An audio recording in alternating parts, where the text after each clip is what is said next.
Major League Fishing, Bass Pro Tour, Harris Chain of Lakes. I was super stoked to see this on the schedule. I've been fishing bass tournaments for a really long time, and you know, I live in the state of Florida, but believe it or not, I have never competed in a tournament on the Harris Chain before. So we have a 30-day off limits. I came and rode around. There's a bunch of lakes: Griffin, Harris, Eustis, and a bunch of other ones. My favorite two after riding around was Griffin and Harris, and that's where I decided to spend my practice. You know, I spent one day in Harris and little Lake Harris.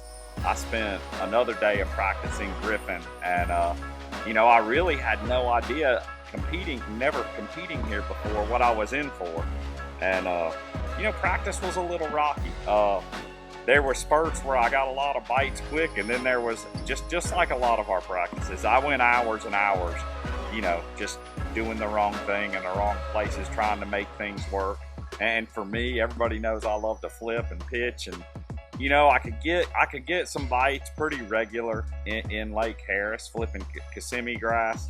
I just didn't feel like I was getting enough bites to have a chance to win. So in the end, you know, I went to Griffin the second day of practice, and had a solid day. You know, like again, I had long dry spells, but I had two areas I found. That's where I ended up, you know, deciding that I was going to fish this tournament. And I still am not 100% sure if I make the cut that I'll do that. I mean, it's our off day. Group A, I was in Group A. I fished yesterday, and today is the first day of competition for Group B. So enjoying my off day. I've spent most of the day in the service yard doing a Facebook Live for Major League Fishing. Got my tackle ready early this morning when it was a little cooler, and now I'm in the process of cleaning my truck and boat. But you know, getting into the tournament day yesterday, we blasted off at 6:30, and I was at the end. I was, I think, boat 34, so there was only 6 boats behind me of the 40.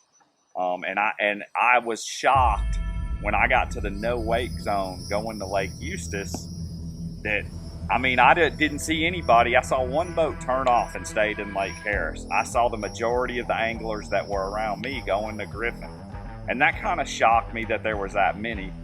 And so there's a couple long no wakes. I finally got to the lock, and it was approaching right at 7 o'clock lines in, because when I came off a pad to get into the lock, I mean, it was just backed up. There was a group in the lock, there was another group in front of me, and me and Brett Height were the last 2 guys in the lock at that time. And we ended up waiting there for another 30 minutes, and I didn't make my first cast until 8 o'clock, or it was right at 8:05, something like that. So I lost an hour of fishing time, and we only get 7.5. So that's not a good start, really, if you're thinking about the time that I lost.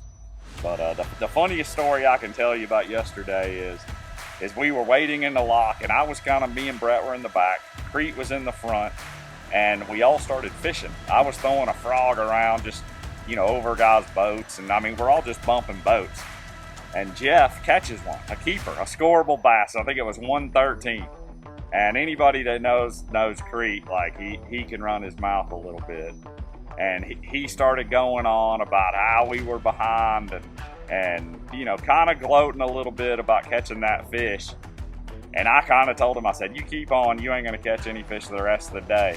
And he said, don't you wish that evil on me? Well, you see where he's at, the back of the pack. So Crete, you got what you deserve. You shouldn't have, I mean, I was happy for you catching the fish.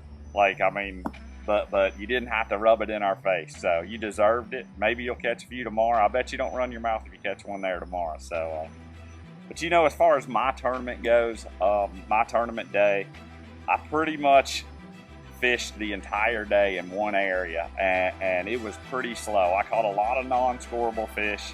I think I caught 2 the first period. The second period, though, I just got in a little groove. I was in the right place at the right time, and I think I caught a 3.5, a 4.5, and like a 6.10, I believe, was my big bite. But I caught 4 fish in a period of about 10 minutes. Went from outside the cut line all the way to 6th place I moved up to. So The third period was a little slower, only had 2 scoreable fish that. At the end of the day with 8 scoreable fish and 14th place. Right now, you know, I'm really good at math when it comes to making cuts and what I think it's going to take to win a tournament. So, you know, right now I'm sitting at 24 pounds. I think the cut weight is going to be 32. So that means I need to go out there tomorrow and wrangle up at least 8 pounds. I would like to catch about 12 to feel really safe. Give me that 4-pound cushion. Both groups were very similar. Group B fish today, cut weight's about exactly the same, 16 pounds. Looks like you double that, 32. Looks like it's going to be in that neighborhood, which means I need 8 pounds tomorrow. So, man, I'm looking forward to it. It's been a lot. It's tough for me to adjust because I've spent a lot of time fishing these Florida lakes in the winter. When it's super cold, the fish are spawning. Or, you know, their spawning process goes from November to March here, and I feel like I can win down here then. But fishing now post spawn, it's been a tough adjustment. I fished Kissimmee chain last year. You know, it was a little earlier than this. The water's honestly, it's not that warm yet. We got our first really warm snap. It's really hot today. Tomorrow's going to be a lot warmer, and it's supposed to be close to 100 degrees here before this tournament's over. So, you know, I looked offshore. You know, I didn't find them offshore. I'm fishing real shallow hydrilla. I ended up winding a chatterbait around for most of my bites yesterday, and most of them big ones I caught on a frog. And I'd only had a couple bites on a frog in practice. I really didn't plan on doing that. But that's what those big ones wanted yesterday. I caught every one of those fish over 3 pounds came on a frog. So chatterbait and a frog. I caught a few non-scorables flipping a worm. I may do that a little bit more. We're not going to have as much wind tomorrow, so I'm factoring all that in, and that's where we stand right now. You know, I look forward to sharing the rest of this event with you guys. Hopefully I'm going to fish 3 more days. I know I'm fishing tomorrow, and if I catch 8 to 12 pounds, I'm pretty sure I'm going to make it to the knockout round, and then hopefully the finals. I mean, that's one thing I love about Major League Fishing is if I barely squeak in the cut, I can still win this tournament. You know, B Height and Bobby are the 2 leaders right now. They both had really good first days, and but nobody's safe. I mean, this place has got them. Every one of these lakes has got them. I think you could win a tournament on any one of these lakes, and you know, it only takes 3 or 4 bites here, just like I had yesterday, to catch 20 pounds, and you know, you get a couple of those flurries in a day, and I think you could have a chance anybody could have a chance to win. So I'm just trying to take it one day at a time, get a few good bites, and I'm going to go swing for the fence, have some fun tomorrow.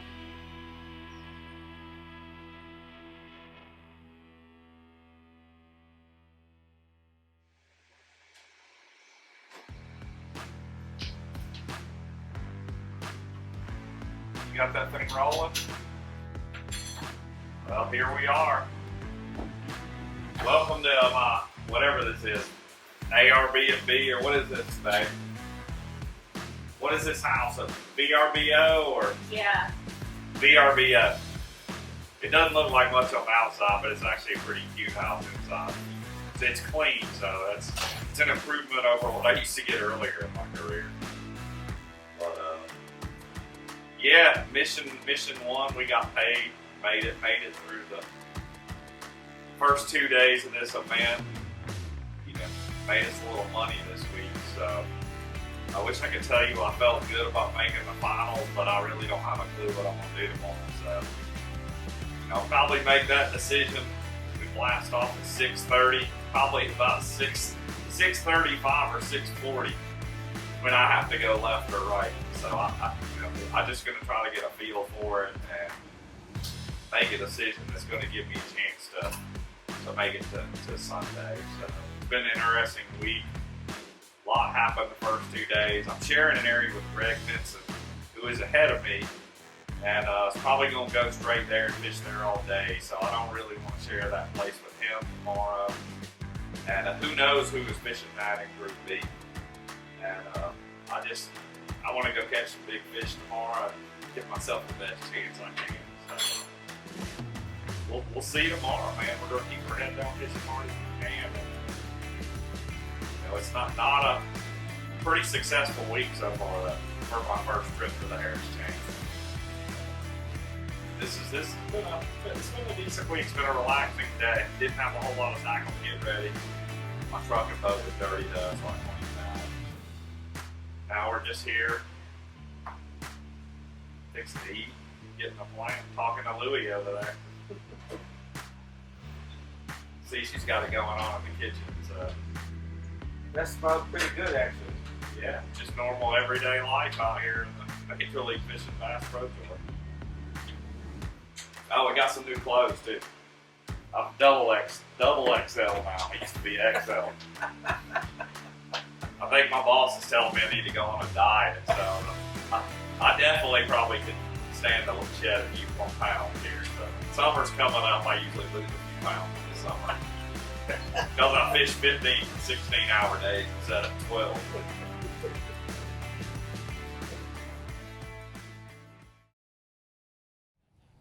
Well, that's a wrap for me here at the Harris Chain. 13.9 today. You know, I made a decision this morning. I actually was gonna go to Griffin and I was halfway there. I was in the no wake zone going to Eustis, and I just looked around and there was it seemed like everybody was going over there. So I turned the boat around and I fished right here, mainly in Little Lake Harris today. I fished a little bit right here in Lake Harris. But 13.9 today, 27th place. Overall, good points, good paycheck. So I'm not completely disappointed. I would have loved to have fished tomorrow, but you know, I was sharing that place with Greg. He ended up making the cut in 4th place. If I'd have went over there and we split those fish up, he probably wouldn't have made it. So you know, who knows? Maybe I found the winning fish. We'll find out tomorrow if old Greg can catch them. But it is what it is, man. Overall, first trip here, 27th. You know, there's some really good fishermen that would like to have finished where I did, or you know, at least been fishing today in the knockout. So, you know, I caught most of my big ones this week on a frog. My big one today, I caught punching, where I caught a really big one in practice. And but the vibrating jig was key for me, regardless. Most of the time, just around real shallow hydrilla for me. I wasn't fishing deep offshore or anything. And around that grass seemed like the water was a little bit clear. There was a lot of bait. It's also a lot of gar and mudfish and stuff like that. But that was my 3 baits this week. Punching, one big one today, chatterbait and topwater frog. I caught 2 on a frog today, so that was probably my best bet. If I could have got a few more bites on that, I might have been fishing tomorrow. But hey, you know what? We're teeing it up at Chickamauga in a week. Right now, I'm fixing to put this thing on the highway. We got about a 6-hour trip home. We're gonna get home tonight and get the boat loaded up and head to Chickamauga. Hopefully we'll do a little better there.